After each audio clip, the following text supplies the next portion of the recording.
Libro cuarto. Capítulo 1. De la liberalidad y escaseza. En el primer capítulo propone en qué materias se emplea y consiste la liberalidad y los extremos suyos viciosos, que es en la comunicación de los propios intereses, y pone las diferencias que hay entre el verdaderamente liberal y el pródigo, y declara por qué se dice el pródigo perdido.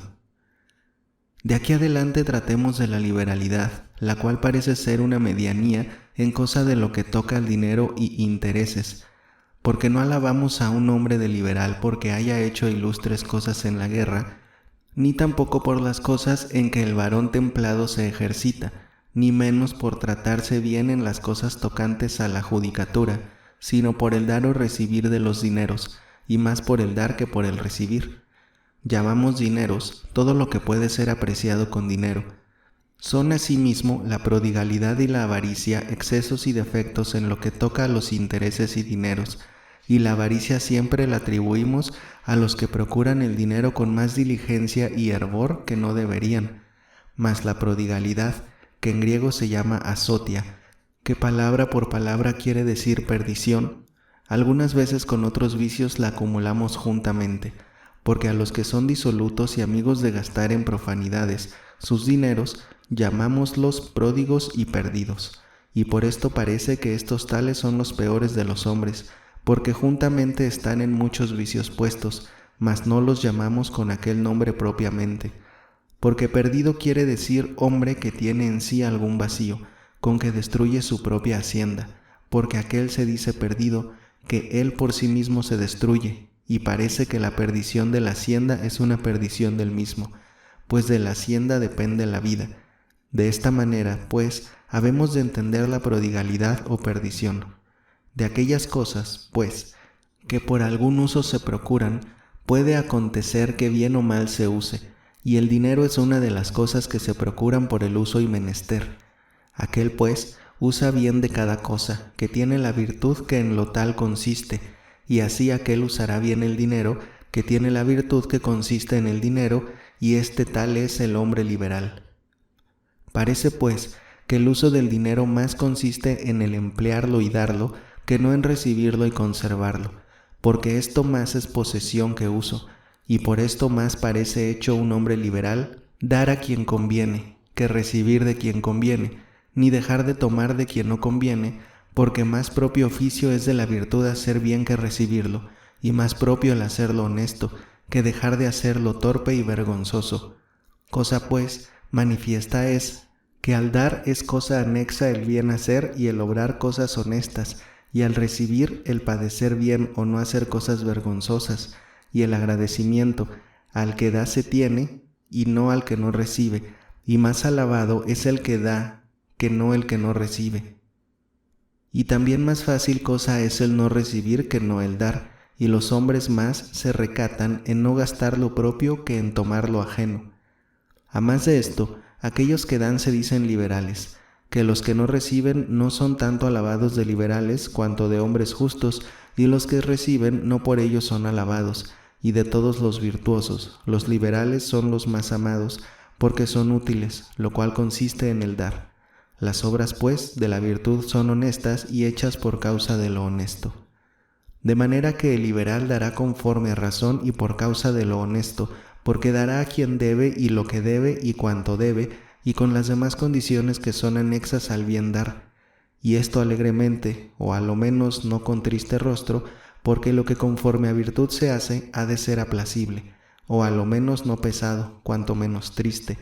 Mas el que da a quien no debería, o no por causa de lo honesto, sino por otra alguna causa, no es liberal, sino que se dirá ser algún otro, ni tampoco el que da con rostro triste, porque precia más el dinero que no la obra honesta, lo cual no es hecho de hombre liberal, ni tampoco recibirá de quien no debe recibir, porque eso no es de hombre que tiene en poco el dinero. Tampoco será importuno el decir, porque mostrarse fácil en el ser remunerado no es de hombre que a otros hace bien, pero recibirá de donde debe, que es de sus propias posesiones, y esto no como cosa honesta, sino como cosa necesaria para tener que dar. Ni tampoco en sus propias cosas será negligente por abastar a algunos con aquellas, ni menos dará al primero que se tope, por tener que dar a quien conviene, y cuando conviene y en lo que es honesto. Es también de hombre liberal y ahidalgado exceder mucho en el dar, tanto que deje lo menos para sí, porque el no tener cuenta consigo es de hombre liberal. Entiéndese esta liberalidad en cada uno según su posibilidad, porque no consiste lo liberal en la muchedumbre de lo que se da, sino en el hábito del que lo da, el cual da según es la facultad. De dos se colige que bien puede acontecer que el que menos dé sea más liberal, si lo da teniendo menos. Aquellos, pues, parecen ser más liberales que no ganaron ellos la hacienda, sino que la heredaron, porque éstos no saben qué cosa es necesidad.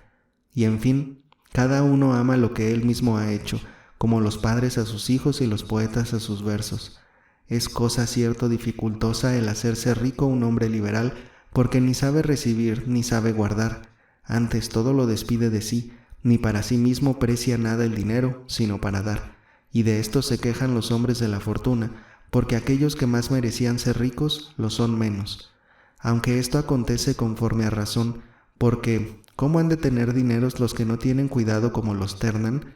Como acontece también en todo lo demás. Pero el hombre liberal no dará a quien no es bien dar, ni cuando no es bien, ni en las demás circunstancias semejantes, porque ya no sería eso usar de liberalidad.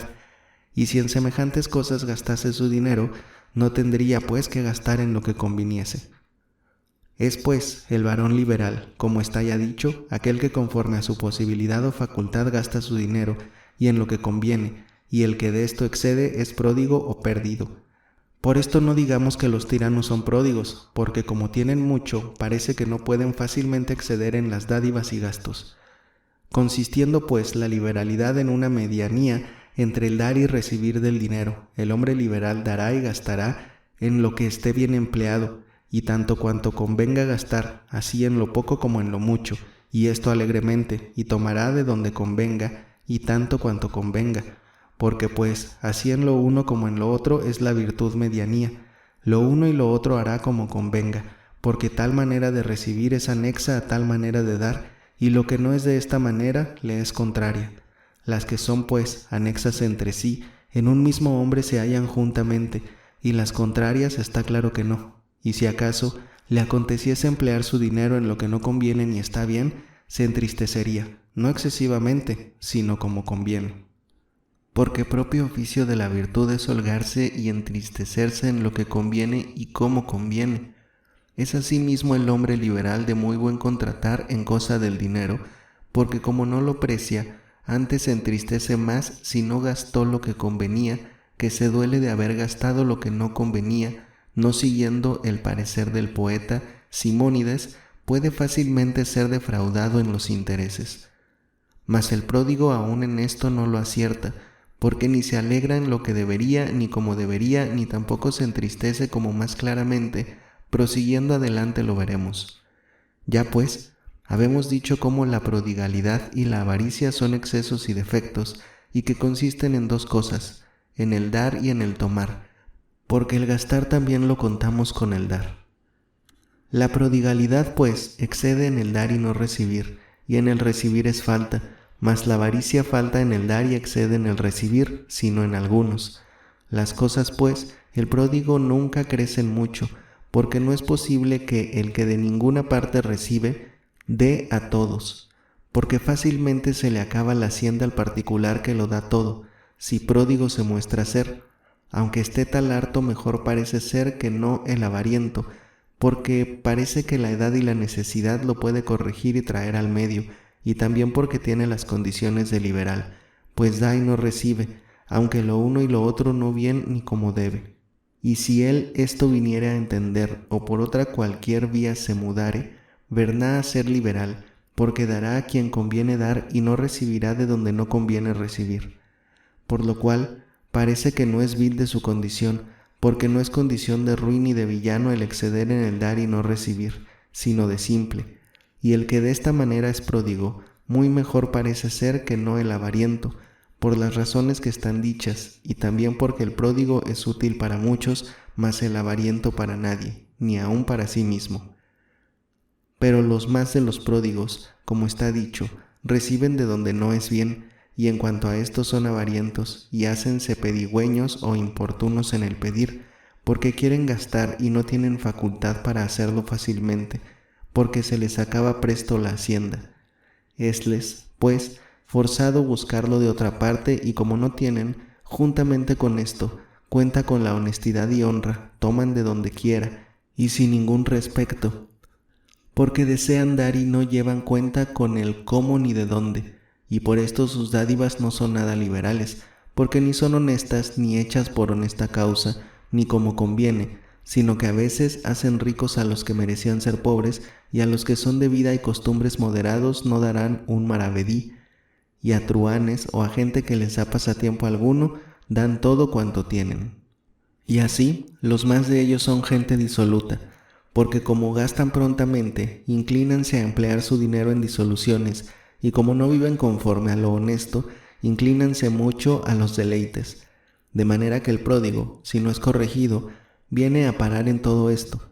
Mas si tiene quien lo corrija y tenga cuenta con él, verna a dar al medio y a lo que conviene. Pero la avaricia es vicio incurable, porque la vejez y todo género de debilitación parece que hace avarientos a los hombres y que es más natural en ellos que no la prodigalidad, porque los más son más amigos de atesorar que no de dar.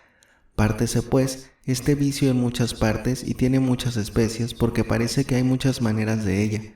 Porque como consiste en dos cosas, en el efecto del dar y en el exceso del recibir, no provienen todos de una misma manera, sino que algunas veces difiere una avaricia de otra, y hay unos que exceden en el recibir y otros que faltan en el dar. Porque todos aquellos a quien semejantes nombres cuadran, escasos, enjutos, duros, todos estos pecan en ser faltos en el dar, pero tampoco apetecen las cosas de los otros, ni son amigos de tomar, unos porque por una natural bondad que tienen y temor de no hacer cosas afrentosas, porque parece que algunos, o al menos ellos lo quieren dar así entender, se guardan de dar porque la necesidad no les fuerce a hacer alguna cosa vergonzosa, entre los cuales se han de contar los tenderos de especias y otros semejantes, los cuales tienen este nombre porque son tan tenedores en el dar,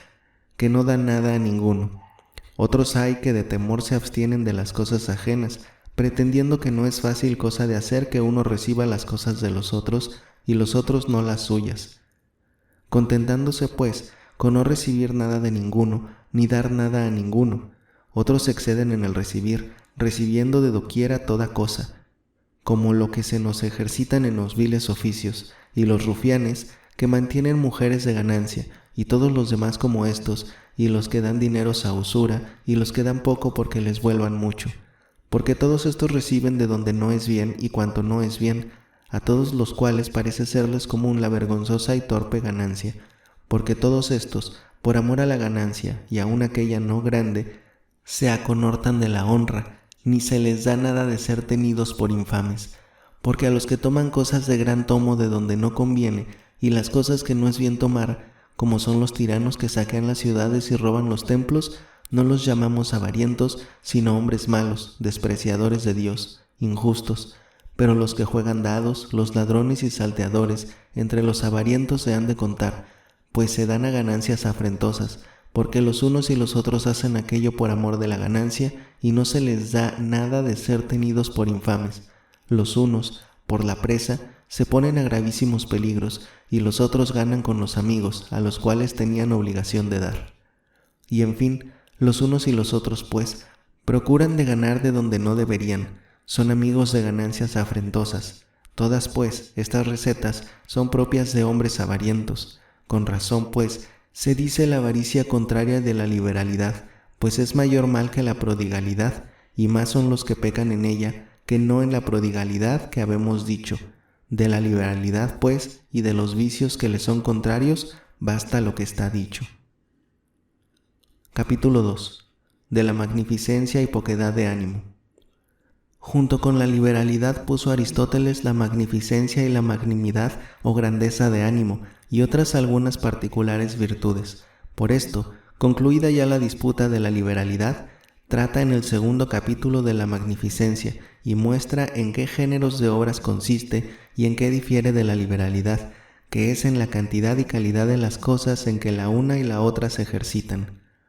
Parece, pues, que es anexo a esta materia el tratar también de la magnificencia, porque también esta parece ser una virtud que consiste en el tratar y emplear de los dineros, aunque no se emplea en todos los ejercicios del dinero como la liberalidad, sino en los gastos solamente, y en esto se excede a la liberalidad en la grandeza, porque la magnificencia, como claramente su nombre nos lo muestra, es un conveniente gasto en la grandeza o cantidad, pero la grandeza nota cierto respeto, porque no es un mismo gasto el del capitán de una galera que el de toda la armada. En esto, pues, consiste lo conveniente, refiriéndolo al mismo, en ver en qué se gasta y acerca de qué, pero el qué, o en cosas pequeñas o en medianías, gasta como debe, no se llama magnífico, como el que dijo: yo muchas veces, cierto, me he empleado en dar favor y ayuda al extranjero, sino el que gasta en cosas graves, porque cualquier que es magnífico es asimismo liberal, mas no cualquier que es liberal es por eso luego magnífico. El defecto, pues, de hábito semejante llámase bajeza o poquedad de ánimo, pero el exceso es vanidad y ignorancia de lo honesto, y todas cuantas son de esta manera, que no exceden en la cantidad acerca de lo que conviene hacerse, sino que se quieren mostrar grandes en las cosas que no convienen y de manera que no conviene. Pero de estas después se tratará. Es pues el magnífico muy semejante al hombre docto y entendido, porque puede entender lo que le está bien hacer y gastar largo con mucha discreción, porque el hábito, como ya dijimos al principio, consiste en los ejercicios y en aquellas cosas cuyo hábito es, y los gastos del varón magnífico han de ser largos y discretamente hechos, y del mismo jaez han de ser las obras en que los hubiere de emplear, porque de esta manera será el gasto grande y para la tal obra conveniente.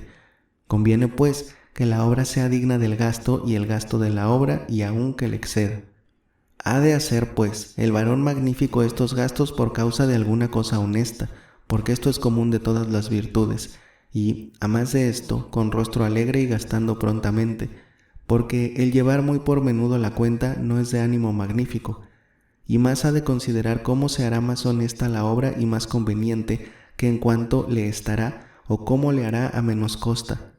Ha de ser el varón magnífico necesariamente liberal, porque el hombre liberal gastará lo que conviene y como conviene, porque en estas cosas consiste lo más del varón magnífico, como es la grandeza de la cosa, consistiendo pues en semejantes cosas la liberalidad, con un mismo gasto hará la obra más magnífica y ilustre. Porque no es toda una la calidad de la obra que la de alguna posesión, que la posesión es lo que es digno de mayor precio y valor, como el oro, pero la obra lo que es cosa grande y muy ilustre. Porque de tales cosas se maravillan los que las miran, y las cosas magníficas y ilustres han de ser tales que causen admiración, y la magnificencia de la obra consiste en la grandeza de ella. De todos los gastos, pues, estos decimos que son los más dignos de preciar, las cosas que se dedican para el cultivo divino y los aparatos y sacrificios que en su servicio se hacen. También son obras muy dignas de preciar las que se hacen en memoria de todas las criaturas bienaventuradas, cuales son las angélicas, y las que se emplean en el bien y provecho de la comunidad, como si uno hace unas muy solemnes fiestas o edifica alguna ilustre armada o hace algún general convite a toda una ciudad. En todas estas cosas, como está ya dicho, todo se refiere al que lo hace, qué calidad de hombre es y qué hacienda tiene, porque todo esto ha de ser conforme a estas cosas y no solo ha de cuadrar a la obra, pero también a la persona que lo hace, por lo cual el hombre pobre nunca será magnífico, porque no tiene de dónde gastar como conviene, y el pobre que tal hacer intenta es necio, pues intenta lo que no le está bien ni le conviene, y lo que conforme a virtud se ha de hacer, ha de ser bien hecho. Aquellos pues lo hacen decentemente, que por sí mismos lo han alcanzado o por sus antepasados, o los a quien ellos suceden, o los que son de ilustre sangre, o los que están puestos en estado y los demás de esta manera, porque todas estas cosas tienen en sí grandeza y dignidad. El hombre pues, magnífico en semejantes cosas principalmente se señala, y la magnificencia, como esta, ya dicho, consiste en gastos semejantes, porque todas estas son cosas muy ilustres y en mucha estima tenidas. Pero de las cosas propias, en aquellos que se debe mostrar el magnífico que solo una vez se hacen, como en sus bodas y en cosas de esta manera. Ítem, en aquello que todo el pueblo lo desea, o los que más valen en el pueblo. también en el recoger y despedir de los huéspedes, y en el dar y tornar de los presentes, porque el varón magnífico no es tan amigo de gastar en lo que particularmente toca a él, cuanto en lo que en común a todos, y los presentes parecen en algo a las cosas que se ofrecen a Dios. También es de hombre magnífico edificar decentemente una casa para sí según su facultad, porque también esta es parte de lo que da lustre a las gentes, y en aquellas obras principalmente gastar su dinero, que sean de más dura y no fenezcan fácilmente, porque todas estas son cosas muy ilustres, aunque en cada una de ellas se ha de guardar el decoro que conviene, porque lo que es bastante para los hombres no lo es para los dioses, ni se ha de hacer un mismo gasto para hacer un sepulcro que para edificar un templo, y en cada género de gastos por sí hay su manera de grandeza, y aquella obra es la más magnífica de todas, que es de las más ilustres la mayor, y en cada género por sí, el que es entre ellos mayor. Aunque hay diferencia entre ser la obra en sí grande y ser de grande gasto, porque una pelota muy hermosa o muy hermoso vaso es magnífico don para presentar a un niño, aunque el precio de ello es cosa de poco y no de hombre liberal, por lo cual es propio oficio del varón magnífico, en cualquier género de cosas que trate, tratarlas con magnificencia, porque semejante manera de tratar no puede ser fácilmente por otro sobrepujada, y la obra hácese conforme a la dignidad del gasto. Tal pues es el varón magnífico, cual lo habemos declarado, pero el que en esto excede y es vano, excede en el gastar no decentemente, como ya también está dicho, porque gasta largo en cosas que quieren poco gasto, y neciamente y sin orden muere por mostrarse magnífico e ilustre, como el que a los que hablan de comer a escote les dan una comida como en bodas, o el que a los hombres representa comedias les da los aparejos, aderezándoles los tableros con paños de púrpura, como hacen los de Megara, y todo esto no lo hace por ninguna cosa honesta, sino por mostrar sus riquezas, pretendiendo que por ellas le han de apreciar mucho, y donde había de gastar largo, gasta cortamente, y donde bastaba gastar poco, gasta sin medida. Pero el hombre, apocado y de poco ánimo en toda cosa es corto, y de que ha gastado mucho, por una poquedad pierde y destruye la obra ilustre. Y si algo ha de hacer, no mira sino como lo hará a menos costa, y todo lo hace llorando duelos y pareciéndole que aún gasta más de lo que debería. Son, pues, semejantes hábitos de ánimo viciosos, pero los que los tienen no por eso son infames, pues ni a los circunvecinos son perjudiciales, ni tampoco son muy deshonestos. Capítulo 3. De la grandeza y bajeza de ánimo. En los 2 capítulos pasados ha tratado de las 2 virtudes que consisten en lo que toca a los propios intereses, que son la liberalidad y la magnificencia. En este tercero trata de la virtud que consiste en otro bien, que es la honra, la cual se llama magnanimidad o grandeza de ánimo, y declara quién es el que se ha de llamar magnánimo y quién soberbio y fanfarrón, y en qué difieren el uno del otro, y los dos del hombre de bajos pensamientos, aunque esta materia es algo ajena de nuestra cristiana religión, la cual se funda en la humildad y caridad y desprecio de sí mismo. Pero éste escribió conforme a lo que el mundo trata. Nosotros sabemos de obrar como gente que de veras desprecia el mundo por el cielo. La magnanimidad o grandeza de ánimo, según el nombre nos lo muestra, también consiste en cosas grandes. Declaremos, pues, primero en qué género de cosas está puesta, y importa poco que tratemos de la misma magnanimidad o del que la tiene y es magnánimo. Aquel, pues, parece hombre magnánimo, que se juzga por merecedor de cosas grandes, y lo es, porque el que no siéndolo se tiene por tal, es muy gran necio, y conforme a la virtud ninguno puede ser necio ni falto de juicio. El que habemos dicho, pues, es el magnánimo, mas el que poco merece y él mismo se lo conoce, es varón discreto. Mas magnánimo no es, porque la magnanimidad consiste en la grandeza, de la misma manera que la hermosura en el cuerpo grande,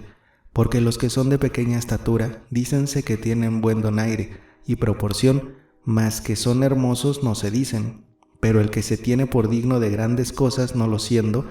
dícese hinchado, aunque no todos los que se tienen por dignos de mayores cosas que no son, se dicen hinchados, pero el que se juzga por digno de menos de lo que es hombre de poco ánimo. Ora sea digno de cosas grandes, ora de medianas, ora de menores, si él, en fin, se juzga por digno de menos de lo que es. Y el más bajo de ánimo parecerá ser aquel que, siendo digno de las cosas mayores, se apoca a las menores, porque ¿qué hiciera si de cosas tan grandes no fuera merecedor? Es pues el hombre magnánimo en cuanto toca a la grandeza el extremo, pero en cuanto al pretenderlo como conviene, tiene el medio, pues se juzga por digno de aquello que en realidad de verdad lo es, pero los demás o exceden o faltan. Y si de cosas grandes se tuviere por digno, siéndolo, y señaladamente siendo digno de las más ilustres cosas, particularmente se juzgará por digno de una cosa, pero cual sea ésta, por la dignidad lo habemos de entender. Es pues la dignidad uno de los bienes exteriores, y aquello tenemos por mayor que a los mismos dioses lo atribuimos, y lo que más apetecen los que puestos están en dignidad, y lo que es el premio de las más ilustres cosas, la cosa pues, a quien todas estas cualidades cuadran, es la honra, porque este es el mayor bien de todos los externos. De manera que el varón magnánimo es el que en lo que toca a las honras y afrentas se trata como debe.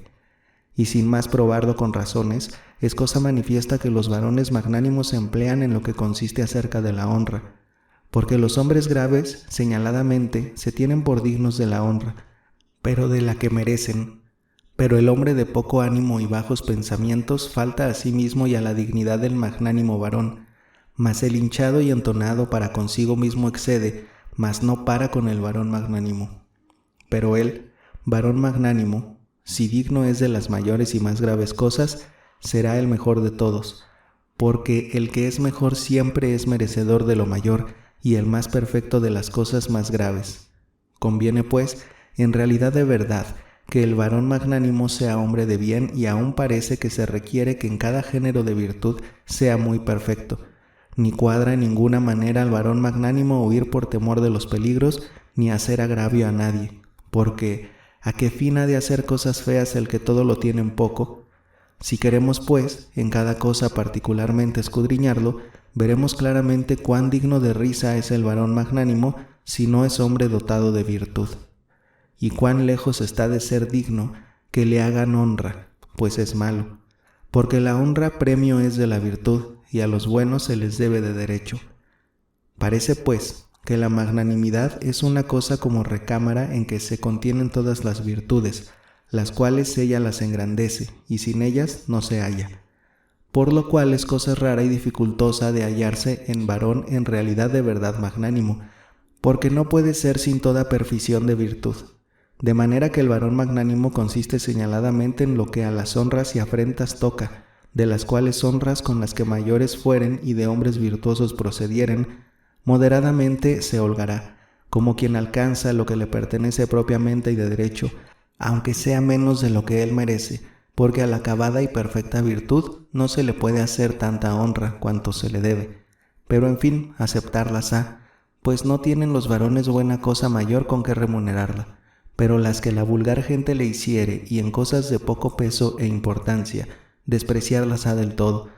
porque no son conformes a su merecimiento. Terna a sí mismo en poco las afrentas, porque no se le harán con razón y con justicia. Es pues el varón magnánimo, como ya está dicho, el que de esta manera se trata en lo que a las honras pertenece, aunque también en lo que a las riquezas toca, y al señorío y a la buena o mala fortuna se tratará, como quiera que le suceda, con modestia, y ni en la próspera fortuna se alegrará demasiadamente, ni en la adversa tampoco se entristecerá, pues ni aun en la honra, que es cosa de mayor calidad, no se trata de esa manera, porque los señoríos y las riquezas son de amar por causa de la honra, y los que las poseen quieren por respecto de ellas ser honrados, pero el que aun la misma honra tiene en poco, también terna en poco todo lo demás. Y así los varones magnánimos parecen despreciadores de las cosas. También parece que importan algo para la magnanimidad las cosas de la próspera fortuna.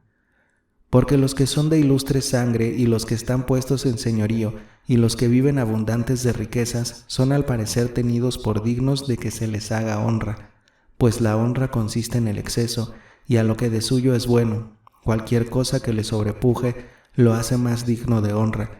Y por esto tales cosas como estas hacen a los hombres más magnánimos, porque en fin, a algunos les hacen honra, aunque en realidad, de verdad, solo el bueno merece ser honrado, pero el que lo uno y lo otro tiene, más digno es de honra, Pero los que semejantes bienes de fortuna tienen y son faltos de virtud, ni con razón se juzgan por dignos de cosas grandes, ni se dicen bien magnánimos, porque este nombre sin muy perfecta virtud jamás se alcanza. Y los que aquellos bienes tienen sin virtud, son despreciadores y amigos de hacer agravios e inficionados de vicios semejantes, porque sin virtud es dificultosa cosa mostrarse uno moderado en las prosperidades.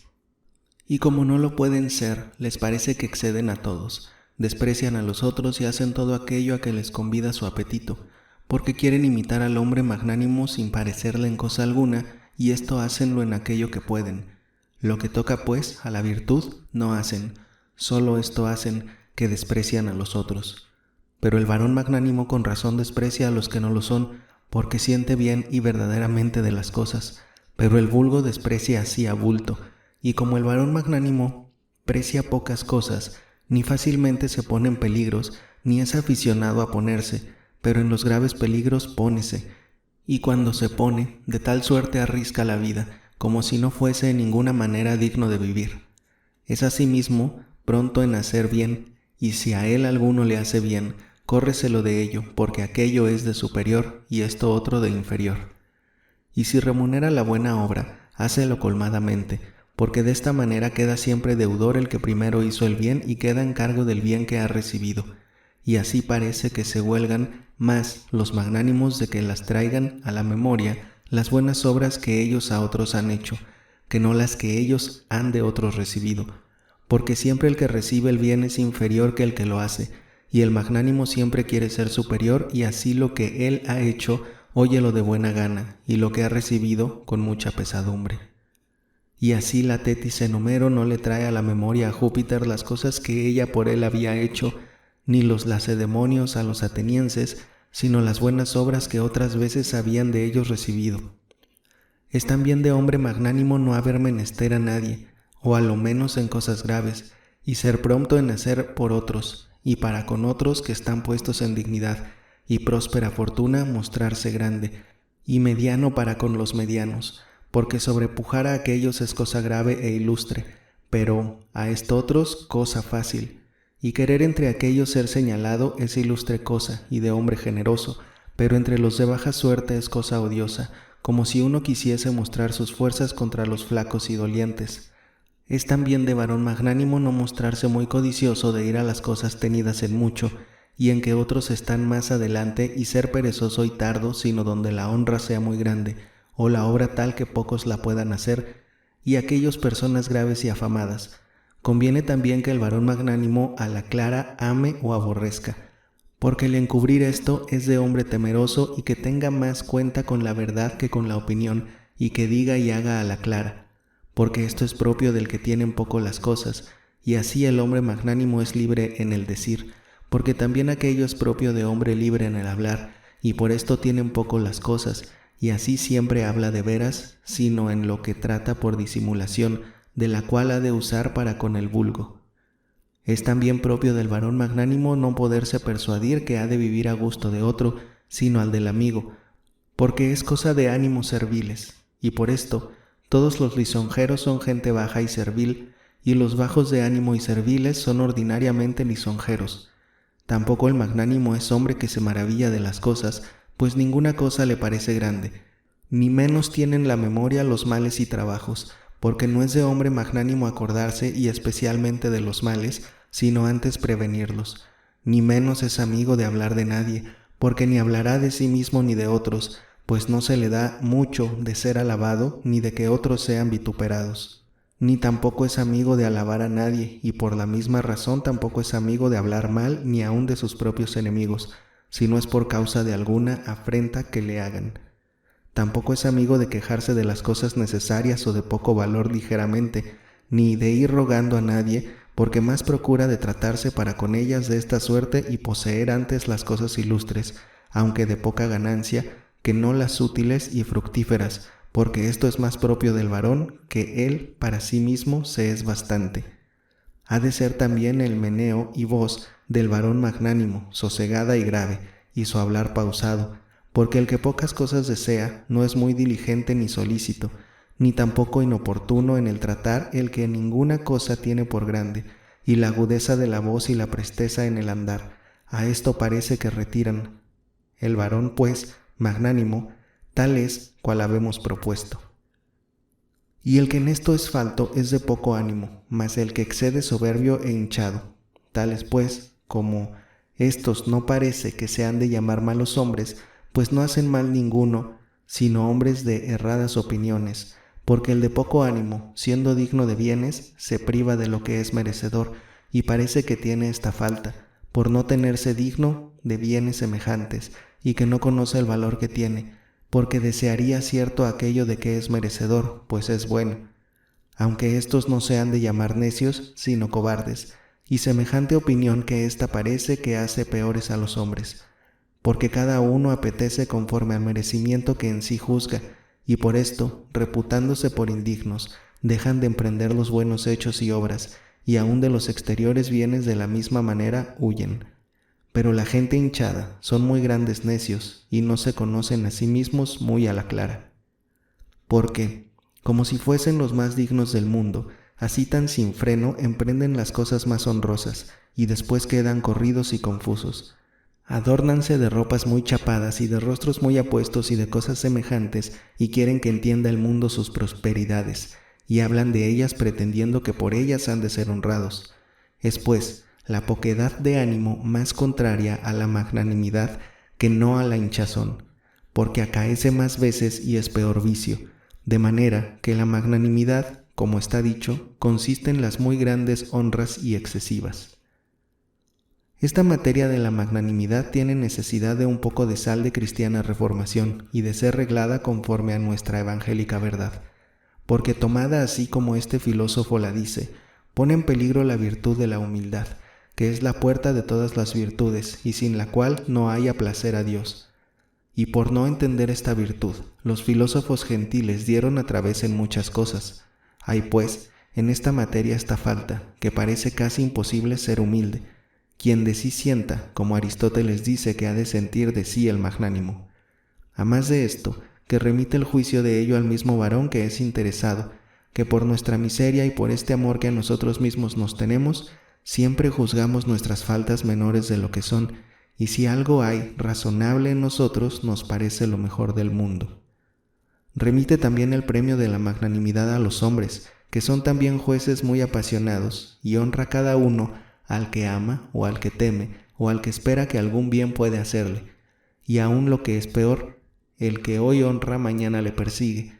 como se ve claro por particulares ejemplos de las historias griegas y latinas, y muy más claro por el recibimiento y muerte del Señor.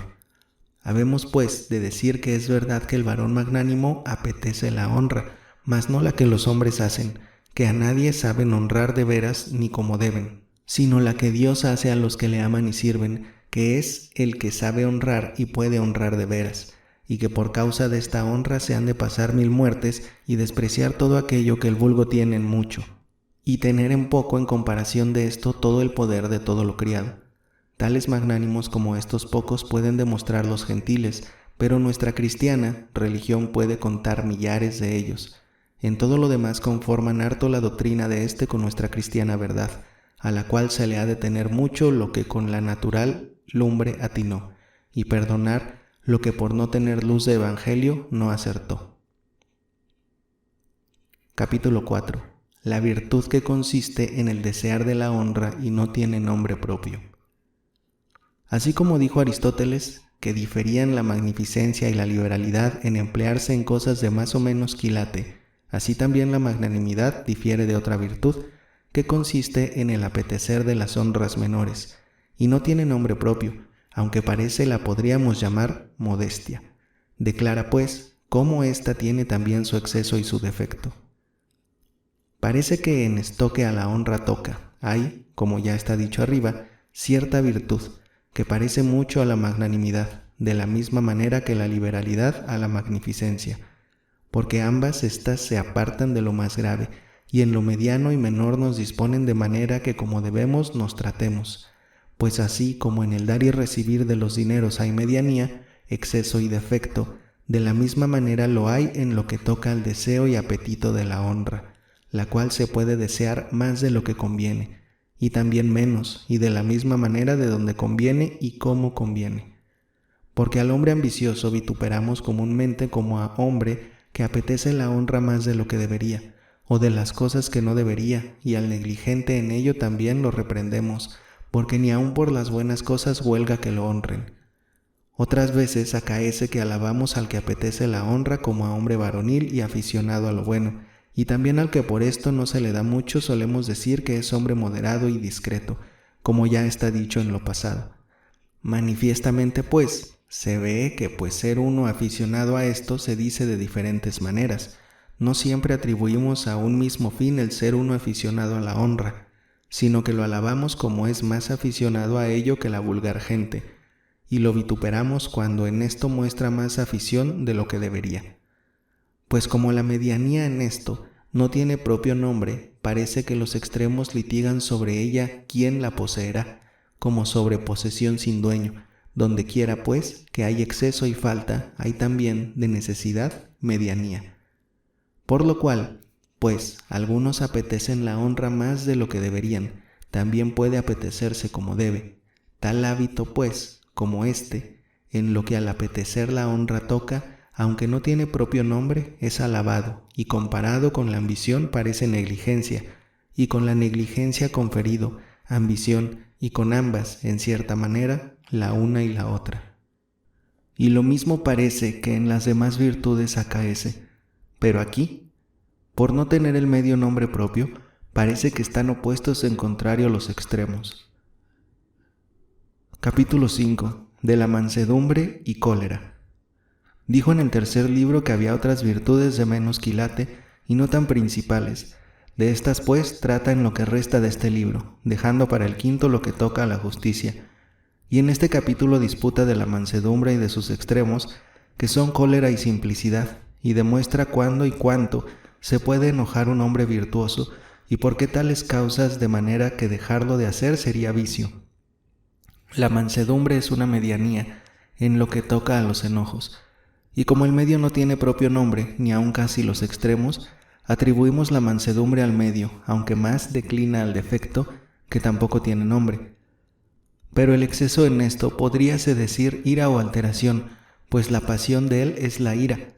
pero las cosas que la causan son muchas y diversas. Aquel pues, que en lo que debe y con quien debe y también como debe, y cuando debe y tanto espacio de tiempo cuanto debe se enoja, es alabado. Tal hombre como este será el manso, si la mansedumbre es cosa que se alaba, porque el hombre manso pretende vivir libre de alteraciones y que sus afectos no le muevan más de lo que requiere y manda la razón, conforme a ella y en lo que a ella le dictare y cuánto tiempo le obligare a enojarse y no más. Y aún parece que más peca en la parte del defecto que en la del exceso, porque el hombre manso no es hombre vengativo, antes es benigno y misericordioso. Pero el defecto, ora se llame flema, ora como quiera, es vituperado, porque los que en lo que conviene no se enojan, o no como deben, ni cuando deben, ni con quien deben, parecen tontos sin ningún sentido, porque el que de ninguna cosa se enoja parece que ni siente ni se entristece y así no es nada vengativo. Y dejarse uno afrentar y sufrir, que los suyos lo sean, parece cosa servil y de hombre bajo,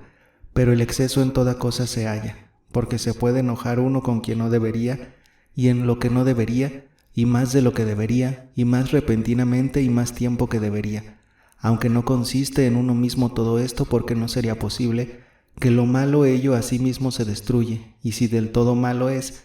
da consigo en tierra. Los alterados, pues, y coléricos fácilmente se enojan, y con quien no deberían, y por lo que no deberían, y más de lo que deberían, aunque ligeramente se les pasa, que es lo mejor que ellos tienen. Este mal, pues, les conviene de que no se habitúan a refrendar la cólera, antes le dan todas las riendas con la cual, por la repentina presteza, fácilmente se descubren y luego se apaciguan. Pero los extremadamente coléricos son en extremo prontos en enojarse, y contra quien quiera se enojan, y por cualquier cosa, de donde tomaron el nombre de extremadamente coléricos, pero los que tienen la cólera quemada son dificultosos de aplicar, y dúrales mucho tiempo la ira, porque detienen mucho el enojo, pero pásaseles cuando lo ejecutan, porque la venganza aplaca la cólera. dando contento en lugar de la tristeza. Pero si esto no hacen, llevan a cuestas un gran peso, porque como no lo demuestran afuera, nadie les persuade, y para recoger uno en sí cólera, ha menester tiempo. Estos pues, para sí mismos son muy pesados, y para los que más les son amigos, porque llamamos terribles a los que por lo que no deberían se airían, y más de lo que deberían, y más tiempo de lo que deberían, y que no desisten de la hazaña sin venganza o sin castigo. El exceso, pues, por más contrario de la mansedumbre lo ponemos que el defecto, porque más veces acaece, y los hombres son de suyo más inclinados a vengarse, y los hombres de terrible condición son peores para tener con ellos compañía, lo cual ya está dicho en lo pasado, y de lo que ahora se ha tratado se colige claramente, porque no es cosa fácil de determinar cómo y con quién, y en qué cosas y cuánto tiempo se ha de enojar uno, y hasta cuánto lo puede hacer uno rectamente, y dónde lo errará. Porque el que poca cosa se aparta de lo perfecto, ora sea lo demasiado declinando, ora a lo falto, no es reprendido. Porque unas veces alabamos a los que en esto faltan y decimos que son hombres mansos, y otras a los que se enojan decimos que son hombres de ánimo y varoniles, y aptos para gobernar. Pero cuánto y cómo ha de exceder o faltar el que ha de ser reprendido, no puede fácilmente declararse con palabras, porque esto hace de juzgar en negocios particulares, y por la experiencia. Mas esto, a lo menos, está bien entendido, que el mediano hábito es digno de alabanza, conforme al cual nos enojamos con quien debemos, y en lo que debemos y como debemos, y todo lo demás que va de esta manera. Mas los excesos y las faltas son dignas de reprensión, las cuales, si son pequeñas, requieren pequeña reprensión, y si medianas, mediana, y si muy grandes, muy grande. Consta, pues, que debemos arrimarnos al hábito mediano. Con esto, pues, los hábitos que acerca de la cólera consisten, quedan declarados. Capítulo 6. De la virtud que consiste en las conversaciones y en el común vivir y no tiene nombre propio y de sus contrarios. Entre aquellas virtudes que no tienen nombre propio puso Aristóteles en el tercer libro la virtud que se atraviesa en el tratar llanamente con los amigos, de manera que ni nos tengan por terribles de condición, que es de hombres inoportunos, ni tampoco por lisonjeros, que es de hombres apocados, sino tales que mostremos el pecho abierto y sin doblez. De esta, pues, trata en este capítulo, y declara cómo habemos de tener en ella el medio y en qué difiere de la otra virtud que llamamos amistad. Pero en las conversaciones y común trato de la vida y en la comunicación de las palabras y negocios hay algunos que se requieren mostrar tan aplacibles que por dar contento alaban todas las cosas y en nada contradicen. Antes les parece que conviene mostrarse dulces en su trato con quien quiera. Otros, al revés de estos, que a todo quieren contradecir, no tienen cuenta ninguna si en algo dan pena. Llámanse insufribles y amigos de contiendas. Cosa pues es cierta y manifiesta, que tales condiciones cuales aquí habemos dicho son dignas de reprensión, y la medianía entre ellas, digna de alabanza, conforme a la cual admitiremos lo que conviene y como conviene, y de la misma manera también lo refutaremos. Esta virtud, pues, no tiene nombre propio, pero parece mucho a la amistad, porque el que este medio hábito tiene, es tal cual queremos entender ser uno, cuando decimos de él que es hombre de bien y amigo, añadiendo junto con ello la afición. Pero difiere esta virtud de la amistad en esto, que ésta es sin pasión y particular afición para con aquellos con quien trata.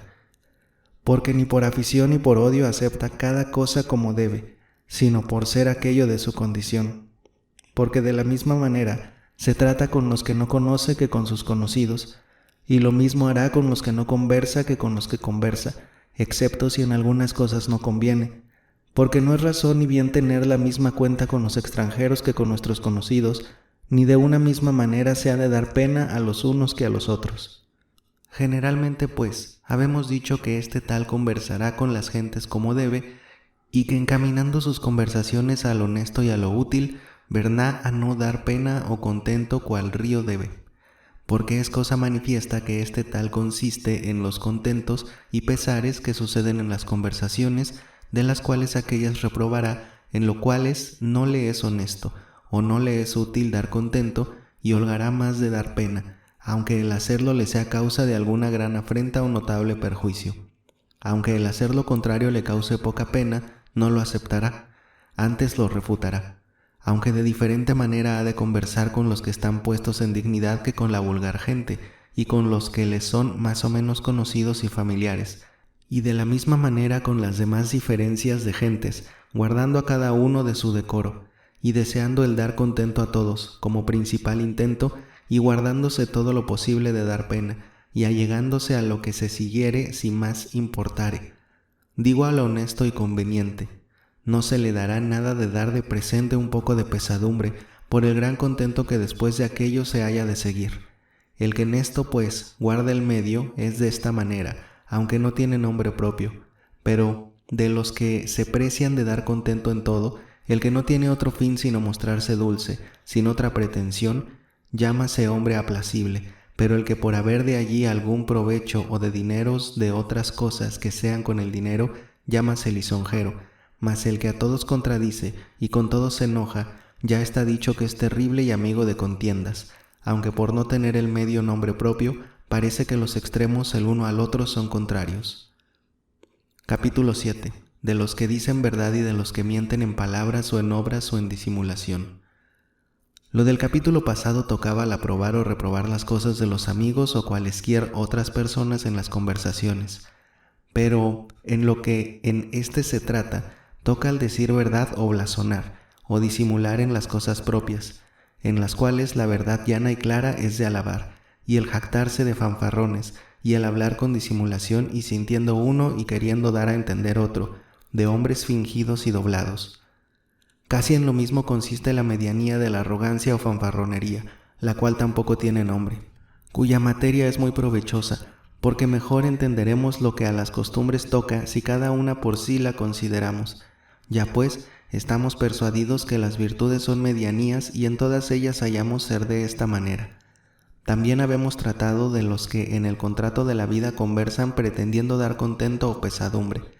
Tratemos, pues, ahora de que los que así en sus palabras como en sus obras y también en su disimulación dicen verdad o mentira. El arrogante, pues, y fanfarrón parece que quiere mostrar tener las cosas ilustres que no tiene, o si las tiene, las quiere mostrar mayores que no son. Pero el disimulado es al contrario, que niega los bienes que tiene o quiere dar a entender que son menores, mas el que guarda el medio en esto no es como ninguno de estos, sino que en su vivir y su decir trata toda la verdad, y llanamente confiesa lo que de sí siente, y no lo encarece ni lo disminuye. Cada cosa, pues, de estas puédese hacer por algún fin y también sin fin ninguno. Y según cada uno es, así hace las obras y dice las palabras, y en fin, así vive, si no es cuando por otro fin hace alguna cosa. La mentira, pues, considerada en cuanto mentira, mala cosa es y digna de reprensión, y la verdad buena y digna de alabanza. Y así el que trata verdad, que es el que guarda el medio, es digno de alabanza, pero los que mienten, así el uno como el otro, son dignos de reprensión, y más el arrogante. Tratemos, pues, de cada uno de ellos y primero del que trata verdad. No tratamos aquí del que en sus confesiones trata verdad, ni de las cosas que a la injusticia o justicia pertenecen, porque a otra virtud toca ya eso, sino del que no importando más el decir verdad que mentira, en sus palabras y vida trata verdad, por ser aquello ya de su condición. El que esto pues hace, muéstrase ser hombre de bien. Porque el que es amigo de decir la verdad y la dice donde no importa mucho el decirla, muy mejor la dirá donde importare. Porque se guardará de la mentira como de cosa torpe y vergonzosa, de lo cual aún por su propia causa se guardaría. Tal hombre pues, como éste, es digno de alabanza, aunque más se allegará a lo menos que a lo más de la verdad, porque en esto parece que conviene estar más recatado, porque siempre suelen ser pesados los excesos, pero el que sin fin ninguno engrandece sus cosas más de lo que son, parece ruin hombre, porque si no lo fuese no se holgaría de mentir, pero más parece vano y hueco que mal hombre, pero si lo hace por algún fin, como por alguna gloria o honra, como lo hace el arrogante o fanfarrón, no es tanto de reprender, mas si lo hace por codicia de dinero o de cosas que lo valen, ya es más ruin hombre. Ser, pues, uno arrogante no consiste en la facultad, sino en la elección y voluntad, porque por tener tal hábito o costumbre y por ser de tal calidad, se dice uno arrogante, así como se dice mentiroso uno, o porque se deleita en decir mentiras, o porque apetece alguna honra o interese. Aquellos, pues, que por alcanzar alguna gloria son fanfarrones, fingen tener aquellas cosas de que son los hombres alabados y tenidos por dichosos. Pero los que por ganancia lo hacen, jáctanse de las cosas cuyo uso sirve para los otros, cuya falta puede muy bien encubrirse, como si se finge uno ser médico o muy sabio en el arte de adivinar. Y por esto los más se jactan de estas cosas y fingen tenerlas, porque en ellas hay lo que está dicho. Pero los disimulados, que hablan de sí menos de lo que son, parecen en sus costumbres más aceptos, porque no parece que lo dicen porque interese ninguno, sino por no dar a nadie pesadumbre. Estos tales, pues, fingen no haber en sí las cosas más ilustres, como lo hacía Sócrates, pero los que las cosas pequeñas y manifiestas fingen no tener, dícense delicados, maliciosos o astutos, y son tenidos en poco, y aun esta parece algunas veces arrogancia, como el vestido de los lacedemonios, porque el exceso y el demasiado defecto huele a arrogancia. Mas los que con medianía usan de la disimulación y fingen no tener las cosas que no están en la mano y manifiestas, parecen hombres aceptos. El arrogante, pues, parece ser contrario del que trata verdad, porque es el peor de todos tres. Capítulo 8. De los cortesanos en su trato y de sus contrarios. Como entre todos los animales solo el hombre ama la compañía y es conversable con los de su mismo género, sucede de aquí que tenga su modo de recreación en las conversaciones cuanto a lo que toca al decir y hablar gracias y donaires, del cual exceder o faltar en ello es repudiado por vicio. De esto, pues, trata en este lugar, y declara hasta cuánto y cómo le está bien a un bueno tratar donaires y gracias, y qué exceso o defecto puede haber en ello.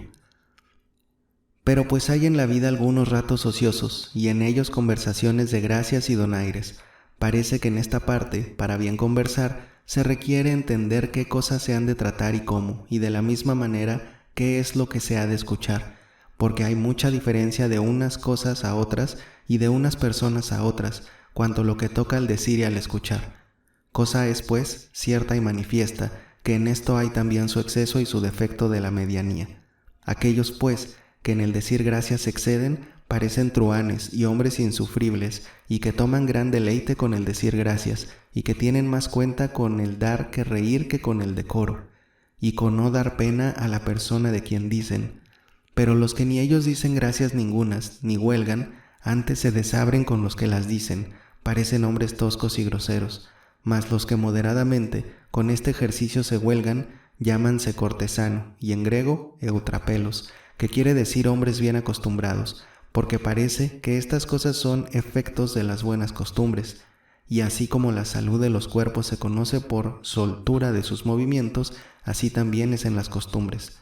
Pues como las cosas de que nos reímos son tantas y tan diversas, y como los más se huelgan con las gracias y donaires, y con mofar más de lo que conviene, sucede que los que en realidad de verdad son truhanes son llamados cortesanos, como personas aceptadas. Cuánta diferencia, pues, hay de los unos a los otros de lo que está dicho, se entiende claramente. Es, pues, propia de la medianía la destreza, y propio también del que es en esto diestro decir y escuchar las cosas que a un hombre de bien e hidalgo le esté bien decir y escuchar. Porque maneras hay de gracias y donaires que le está bien decir y escuchar a un hombre de prendas semejantes por modo de conversación. Y las burlas y gracias del varón ahidalgado y del instruido en buenas letras y doctrina son muy diferentes de las del hombre de servil condición y falto de doctrina, lo cual puede ver quien quiera en las comedias, así antiguas como nuevas, porque a unos les da que reír el decir deshonestidades a la clara, y a otros les es más aplacible el tratarlas por cifras y figuras, y difiere mucho lo uno de lo otro cuanto a lo que toca a la honestidad. Habemos, pues, por ventura de decir que aquel trata las burlas como debe, que dice lo que está bien decir a un hombre ahidalgado, o que tiene cuenta con no dar pena al que lo escucha, antes procura darle todo regocijo, o que todo esto no tiene cierta e infalible determinación, porque lo que a uno le es odioso, a otro le parece dulce y aplacible. Aquello, pues, que uno de buena gana dice, también lo oirá de mejor gana, porque lo que uno huelga de escuchar, holgará también, al parecer, de hacerlo. Pero con todo eso no se ha de decir toda cosa, porque las gracias son cierta manera de afrenta y pesadumbre, y muchas cosas de afrenta prohíben los legisladores que no se digan, y aun por ventura conviniera también que se prohibiera el mofar unos de otros.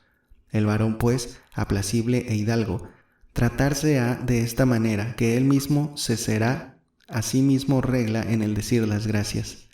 Tal pues, como este es el que en esto guarda la medianía, ora se llame discreto en bien hablar, ora cortesano. Pero el truhán excede en el dar que reír, y al trueque de hacerlo ni a sí mismo perdona ni a los otros, y dice cosas que ningún buen cortesano las diría, y aun muchas de ellas ni aun oír no las querría. Pero el rústico grosero para semejantes conversaciones es inútil, porque ni él en sí tiene gracia ninguna, y de todos los que las dicen se enfada.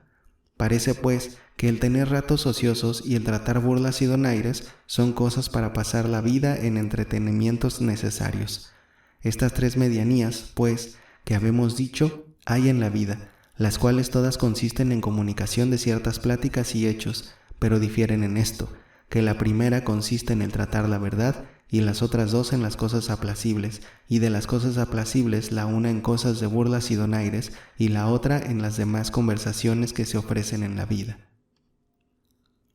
Capítulo 9. De la vergüenza.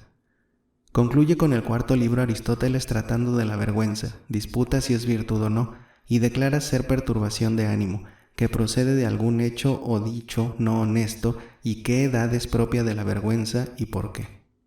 De la vergüenza no habemos de tratar como de cosa que es alguna especie de virtud,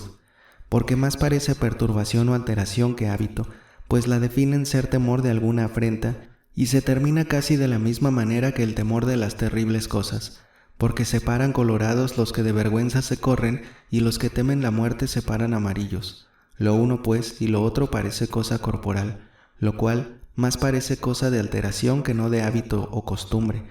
Esta alteración o afecto no cuadra bien a toda edad, sino a la juventud y edad tierna,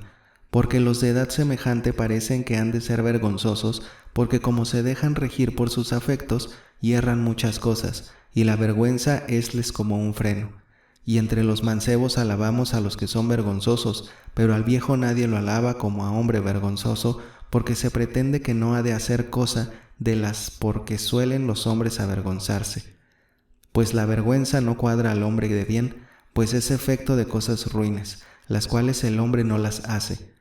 E importa poco decir que hay cosas realmente vergonzosas o que consisten en opiniones de las gentes, porque ni se han de hacer las unas ni las otras, de manera que nunca el bueno ha de correrse, porque de hombre ruin es hacer cosa alguna tal que sea afrentosa y vivir de tal suerte que si tal cosa como aquella hiciere, se corra y avergüence, y pensar que por ello es hombre de bien no cuadra lo uno con lo otro, porque la vergüenza y corrimiento consiste en las cosas voluntarias, y ninguno bueno de su voluntad hará cosas ruines. Sea pues la vergüenza buena por presunción de esta manera, que el bueno tal cosa hiciere, se correrá de ello, lo cual no es así en las virtudes, pero sí la desvergüenza es del todo cosa mala, y el no correrse de hacer cosas ruines y afrentosas. No por eso correrse de ello el que las hace será bueno. Tampoco es virtud la continencia, sino mezcla de cosas de virtud, pero de ella trataremos en lo de adelante, y ahora vengamos a tratar de la justicia.